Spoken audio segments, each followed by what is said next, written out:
नमस्कार दोस्तों, मैं हूं सौरभ कुमार और द पॉलिटिकल शो में आपका स्वागत है। दोस्तों आज हम जानेंगे पॉलिटिकल साइंस क्लास 12th का इंटर के एग्जाम से रिलेटेड सब्जेक्टिव के बारे में। ठीक है, इससे पहले दोस्तों प्रहार करो सीरीज में 3 वीडियो ऑलरेडी आ चुकी है ऑब्जेक्टिव पर, तो जिसमें हमने 1 to 7500 क्वेश्चन को अपलोड किया है। जिन्होंने नहीं देखा है ऑब्जेक्टिव वाले क्वेश्चन को जाकर जरूर देखें प्रहार करो सीरीज में, नीचे आपको लिंक डिस्क्रिप्शन बॉक्स में मिल जाएगा। दोस्तों आज हम सब्जेक्टिव को बताएंगे, टॉप 5 सब्जेक्टिव वो कौन कौन से हैं जो आपको इंटर के एग्जाम में पूछे जाएंगे।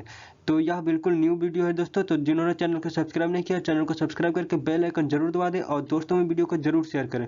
तो दोस्तों आइए शुरू करते हैं। दोस्तों इससे पहले आइए करते हैं प्रहार इंटर के एग्जाम में पूछे जाने वाले क्वेश्चंस पर। तो आइए दोस्तों कौन से वो वीवीआई सब्जेक्टिव है जिनको हम जानते हैं, आइए शुरू करते हैं।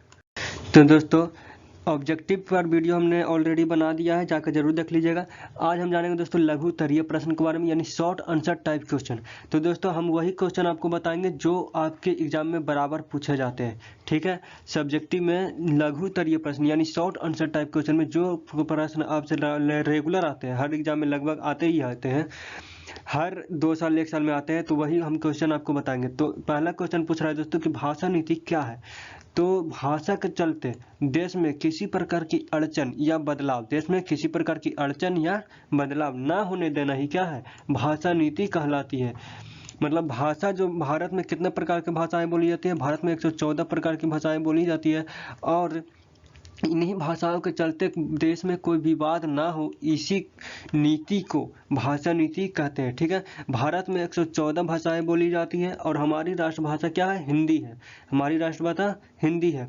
सरकार के अनुसार सरकारी कामकाज की भाषा में अंग्रेजी के प्रयोग के निषेध, यानी सरकारी कामकाज के भाषा में अंग्रेजी को निषेध कर दिया गया है, लेकिन उसके बावजूद गैर हिंदी भाषी प्रदेशों की मांग के कारण अंग्रेजी का प्रयोग जारी है। तो दोस्तों भाषा नीति का ये डिफिनेशन है, इसे समझ तो लिए होंगे ही आपने, तो इसे जरूर नोट कर लीजिएगा। क्वेश्चन नंबर 2 पूछ रहा है दोस्तों कि संविधान के किस सूची में शिक्षा विषय आता है।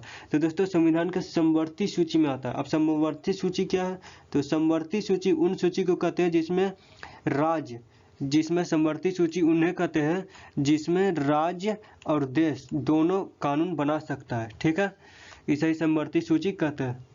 क्वेश्चन नंबर 3, राजनीतिक दल सत्ता में किस प्रकार साझेदारी करते हैं। ठीक है, जो राजनीति, क्वेश्चन नंबर 3 पूछ रहा है दोस्तों आपसे कि राजनीतिक दल किस प्रकार सत्ता में साझेदारी करते हैं।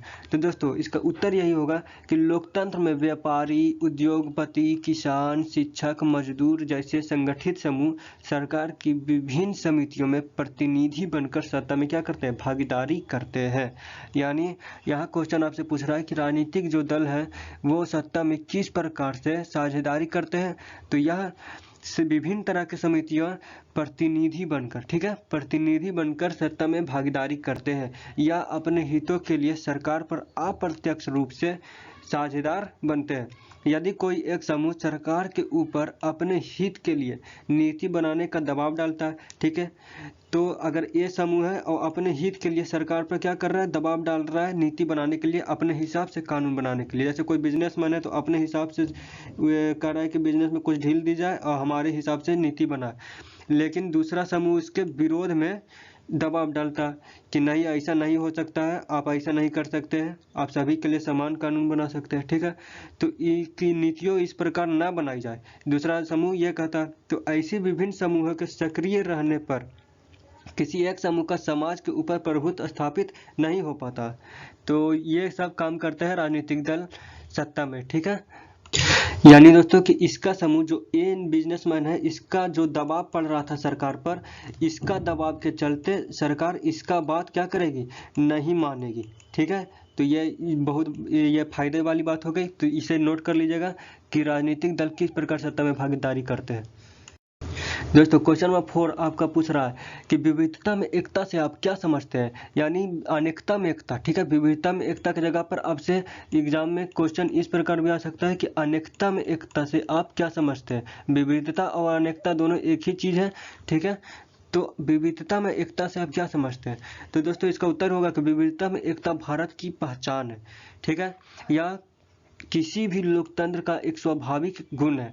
भारत में ऐसे कई उदाहरण जीवंत है जो यह बताता है कि विविधता में एकता उसकी लोकतांत्रिक ताकत है। लोकतांत्रिक कमजोरी नहीं बल्कि लोकतांत्रिक क्या है, ताकत है। जब भी भारत की अखंडता खतरे में पड़ी, ठीक है, जब भी भारत की अखंडता खतरे में पड़ी, सभी लोग अपने जाति, धर्म और आपसी वैर भेद को, ठीक है, आपसी बैर लड़ाई झगड़े को भुलाकर क्या करते हैं, एक साथ मिलकर अपने देश के सामने, अपने देश के लिए खड़े होते हैं, ठीक है, अपने देश पर जो संकट आता है उसका सामना करते हैं, ठीक है। यह विविधता में एकता का एक आदर्श उदाहरण है। यानी कहने का अर्थ ये हुआ दोस्तों कि जब हम लोग रहते हैं भारत में, हिंदू, मुस्लिम, सिख, ईसाई, तो विभिन्न मुद्दों पर हम लोगों के क्या है, मतभेद है, लड़ाई झगड़े हैं, लेकिन जब देश पर बात आती है, देश की अखंडता पर बात आती है, तो सभी क्या करते हैं, मिल करके उस चुनौती का सामना करते हैं और अपने देश को नहीं झुकने देते। तो यही विविधता में एकता है, ठीक है। तो इसे आपको लिखना है, इसको नोट कर लीजिएगा, बहुत ही इंपॉर्टेंट है, ये हमेशा आता है, ये क्वेश्चन एकदम याद रखिएगा, 2021 में भी यह पूछा गया था। तो आज का अंतिम प्रश्न है कि शिमला समझौता, क्वेश्चन नंबर 5, शिमला समझौता, क्वेश्चन नंबर 5 पूछ रहा है दोस्तों कि शिमला समझौता के दो मुख्य विशेषताएं बताइए।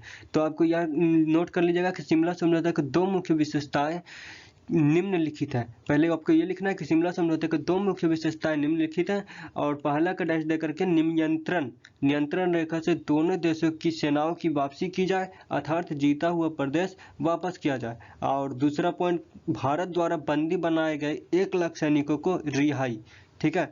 तो यह नोट कर लीजिएगा दोस्तों। आज के लिए इतना ही, मिलते हैं अगले वीडियो के साथ, और इस वीडियो को बहुत ही लाइक शेयर जरूर करें और बहुत ही प्यार दें।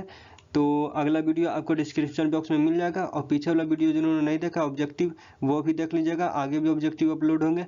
तो जिन्होंने चैनल को सब्सक्राइब नहीं किया, चैनल को सब्सक्राइब करके बेल आइकन जरूर दबा दें। धन्यवाद, जय हिंद।